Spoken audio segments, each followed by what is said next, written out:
Nani ashe kununua bando la siku 7 ikafika siku 7? Hakuna.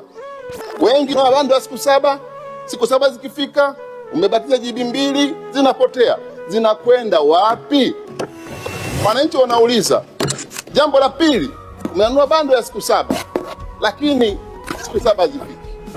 Mheshimiwa Bunge, nikiwauliza hapa ndani, nani ashe kununua bando la siku 7 ikafika siku 7? Hakuna. Wengi mtasema inategemea na matumizi ya mtu. Mheshimiwa Mwenyekiti, ninaponunua kingamuzi cha Azam cha siku 30, siku 30 zinafika, na ofisini kwangu ninaponunua wifi ya mwezi inafika mwezi. Sana sana ikitumia vibaya inapunguza speed, lakini mwezi unafika.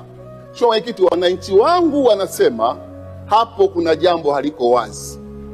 Lazima jambo liwepo wazi, na hasa pale posema kwenye ku carry forward bundles ambayo mnasema nyinyi zitumike zote. Nchi nyingi wameweka regulations, bundle ikibaki una carry forward kwenye credit nyingine. Na ukitizama kwa hesabu ndogo tu, kwa wateja milioni 20 kwa uchache, kwa shilingi 50 ya kila bundle mtu ambaye inaliwa, it's almost 1 billion. Kwa hiyo unaweza kwa wateja milioni 60 kwa wiki au kwa mwezi, ni pesa ngapi zinapotea zinabaki kwenye makampuni ya simu? Hili jambo muhimu sana mkiweza kulielewa.